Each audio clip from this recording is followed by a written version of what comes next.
चलिए तो आज स्टार्ट करते हैं। हिंदी सेकेंड लैंग्वेज लेसन 14 मेरी माँ। राम प्रसाद बिस्मिल का जन्म 1887 ईस्वी, निधन 1927 ईस्वी।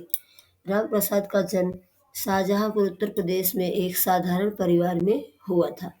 उनके जन्म के कुछ वर्ष पहले ही उनके पितामह मीन्स उनके दादा रोजी रोटी की तलाश में ग्वालियर के अपने गांव से आकर यहाँ बसे थे। ग्वालियर कहाँ पे है? मध्य प्रदेश में। पिता साधारण पढ़े लिखे थे। कचहरी में सरकारी स्टैंप बेचकर परिवार का पालन किया तथा बच्चों को शिक्षा दिलाई। उर्दू मिडिल की परीक्षा में 2 बार असफल होने पर अंग्रेजी मिडिल की पढ़ाई की। स्वाध्याय से बांग्ला सीखा। आरंभ में आर्य समाज की प्रवृत्तियों से जुड़े, बाद में क्रांतिकारी संगठन में सक्रिय हुए। काकोरी रेल डकैती कांड का मुख्य अभियुक्त मानकर इन्हें फांसी की सजा हुई और वे शहीद हो गए। किसको? राम प्रसाद बिस्मिल को। आरंभ में राम तथा अज्ञात नाम से पत्र पत्रिकाओं में लिखते रहे। शुरू में ये राम नाम से लिखते थे, कभी कभी मतलब कोई अननोन नाम से लिखते थे पत्र पत्रिकाएं। बांग्ला से हिंदी में अनुवाद भी किया इन्होंने। आत्मकथा फांसी के 2 दिन पहले जेल में पूरी करके उन्होंने किसी तरह बाहर भिजवाई, जिसके कुछ अंश श्री गणेश शंकर विद्यार्थी के संपादन में काकोरी के शहीद नाम से छपे। माँ केवल जन्म ही नहीं देती, व्यक्तित्व का निर्माण भी करती है। व्यक्तित्व मतलब आपकी पर्सनालिटी का निर्माण भी आपकी माँ ही करती है। अपनी आत्मकथा के इन अंशों में प्रसिद्ध क्रांतिकारी राम प्रसाद बिस्मिल अपने जीवन निर्माण में अपनी माँ के अवर्णनीय, मतलब कि जिसका वर्णन ना किया जा सके, योगदान के प्रति नतमस्तक है और जन्म जन्मांतर में उनके ऋण, उनके कर्ज से उत्तीर्ण होने की कोई संभावना दिखाई देती नहीं है। तो चलिए स्टार्ट करते हैं ये चैप्टर, जो एक माँ के बारे में है, जिसका अपने बच्चे के जीवन में अवर्णनीय योगदान होता है। लखनऊ कांग्रेस में जाने के लिए मेरी बड़ी इच्छा थी। ये कौन कह रहा है? राम प्रसाद बिस्मिल जी कह रहे हैं। दादी जी और पिताजी तो विरोध करते रहे, किंतु माता जी ने मुझे खर्च दे ही दिया। उसी समय शाहजहांपुर में सेवा समिति का आरंभ हुआ था। मैं बड़े उत्साह के साथ सेवा समिति में सहयोग देता था। पिताजी और दादाजी को मेरे इस प्रकार के कार्य अच्छे न लगते थे, किंतु माता जी मेरा उत्साह भंग न होने देती, जिसके कारण उन्हें अक्सर पिताजी की डांट फटकार का दंड सहन करना पड़ता था। वास्तव में मेरी माता जी देवी हैं। मुझमें जो कुछ जीवन तथा साहस आया वह मेरी माताजी तथा गुरुदेव श्री सोमदेव जी की कृपाओं का ही परिणाम है। दादी जी और पिताजी मेरे विवाह के लिए बहुत अनुरोध करते, किंतु माताजी यह कहती कि शिक्षा पा चुकने के बाद ही विवाह करना उचित होगा। माताजी के प्रोत्साहन तथा सद्व्यवहार ने मेरे जीवन में वह दृढ़ता उत्पन्न की कि किसी आपत्ति तथा संकट के आने पर भी मैंने अपने संकल्प को न त्यागा। एक समय में मेरे पिताजी दीवानी मुकदमे में किसी पर दावा करके वकील से कह गए थे कि जो काम हो वह मुझसे करा ले। कुछ आवश्यकता पड़ने पर वकील साहब ने मुझे बुला भेजा और कहा कि मैं पिताजी के हस्ताक्षर वकालतनामे पर कर दूं। मैंने तुरंत उत्तर दिया कि यह तो धर्म के विरुद्ध है, इस प्रकार का पाप मैं कदापि नहीं कर सकता। वकील साहब ने बहुत समझाया कि मुकदमा खारिज हो जाएगा, किंतु मुझ पर कुछ भी प्रभाव न हुआ। मैंने हस्ताक्षर किए। अपने जीवन में हमेशा सत्य का आचरण करता था, चाहे कुछ हो जाए सत्य बात कह देता था। 11 वर्ष की उम्र में माताजी विवाह कर शाहजहांपुर आई थी। उस समय वह नितांत अशिक्षित एक ग्रामीण कन्या के समान थी। शाहजहांपुर आने के थोड़े दिनों बाद दादी जी ने अपनी छोटी बहन को बुला लिया। उन्होंने माताजी को गृह कार्य की शिक्षा दी। थोड़े दिनों में माताजी ने घर के सब काम काज को समझ लिया और भोजन आदि का ठीक ठीक प्रबंध करने लगी। मेरे जन्म होने के 5 या 7 वर्ष बाद उन्होंने हिंदी पढ़ना आरंभ किया। पढ़ने का शौक उन्हें खुद ही पैदा हुआ था। मोहल्ले की सखी सहेली जो घर पर आया करती थी, उन्हीं में जो शिक्षित थी, माता उनसे अक्षर बोध करती। इस प्रकार घर का सब काम कर चुकने के बाद जो कुछ समय मिल जाता उसमें पढ़ना लिखना करती थी। कौन करता था ऐसा? राम प्रसाद बिस्मिल जी की माँ। परिश्रम के बल से थोड़े दिनों में ही वह देवनागरी पुस्तकों का अध्ययन करने लगी। मेरी बहनों को छोटी आयु में माता जी ही शिक्षा दिया करती थी। जब से मैंने आर्य समाज में प्रवेश किया, माता जी से खूब वार्तालाप होता। उस समय की अपेक्षा अब उनके विचार भी कुछ उदार हो गए।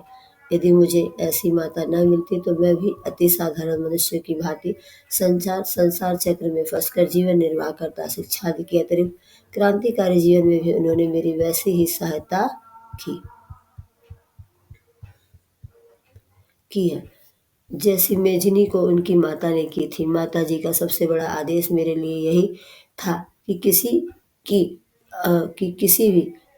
किसी की प्राण हानि ना हो। उनका कहना था कि अपने शत्रु को भी कभी प्राणदंड न देना। उनके इस आदेश का पूर्ति करने के लिए मुझे मजबूरन तो एक बार अपनी प्रतिज्ञा को तोड़ना पड़ा, भंग करना पड़ा। जन्मदात्री जननी, इस जीवन में तुम्हारा ऋण उतारने का प्रयत्न करने का भी अवसर न मिला। इस जन्म में तो क्या, यदि मैं अनेक जन्मों में भी सारे जीवन प्रयत्न करूं तो भी तुमसे उत्तीर्ण नहीं हो सकता। जिस प्रेम तथा दृढ़ता के साथ तुमने इस तुच्छ जीवन का सुधार किया है वह अवर्णनीय है। मुझे जीवन की प्रत्येक घटना का स्मरण है कि तुमने जिस प्रकार अपनी देहवाणी का उपदेश करके मेरा सुधार किया है। तुम्हारी दया से ही मैं देश सेवा में संलग्न हो सका। धार्मिक जीवन में भी तुम्हारे ही प्रोत्साहन ने सहायता दी।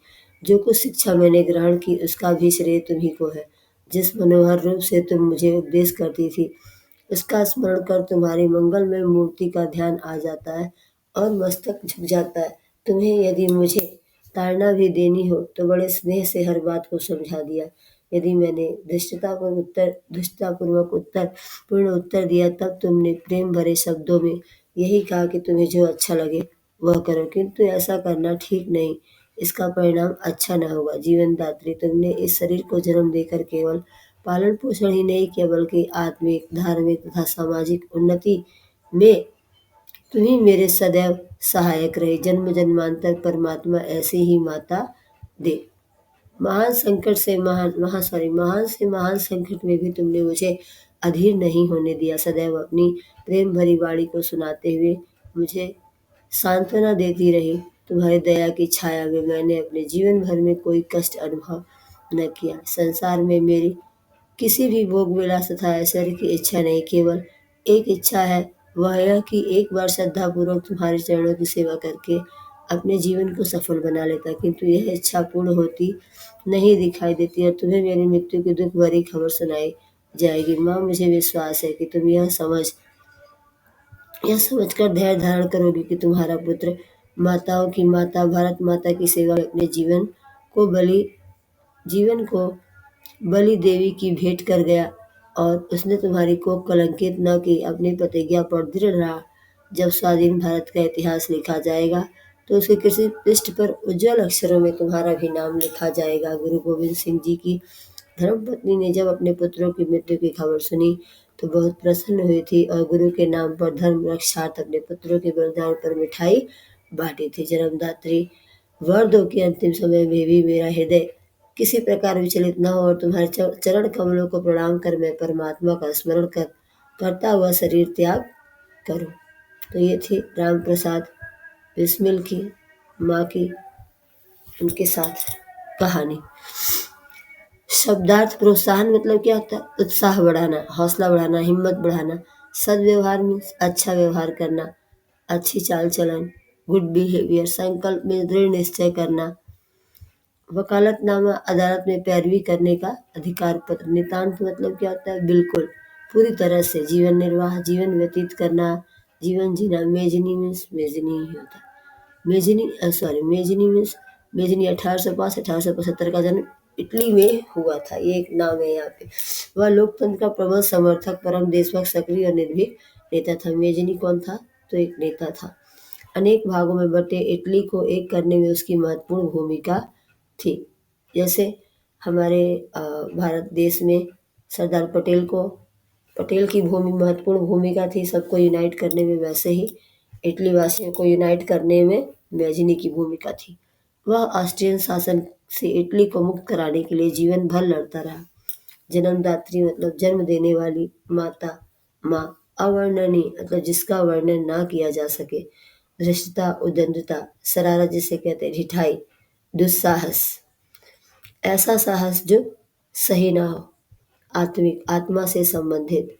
जन्म जन्मांतर अनेक जन्मों तक सांत्वना तसल्ली देना, ढाढ़स बंधाना, धर्म की रक्षा के लिए विचलित अस्थिर डिगा हुआ चंचल।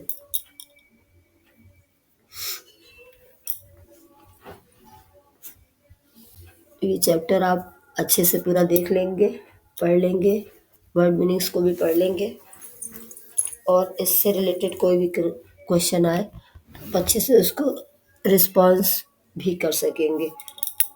ये भी हमारे सिलेबस का इम्पोर्टेंट चैप्टर है जिससे एग्ज़ाम में क्वेश्चन बनते ही हैं। तो फोकस स्टडी में लग जाइए, एग्ज़ाम और बहुत दूर नहीं है और उम्मीद करती हैं हम कि आप अच्छे से पढ़ेंगे और अपने साथ साथ हमारा नाम भी रोशन करेंगे। ऐसे बने रहिए, ऐसे ही वीडियोस के लिए हम आपके लिए लाते रहेंगे। Keep sharing, keep growing, keep learning and thanks for watching all of you. Good night.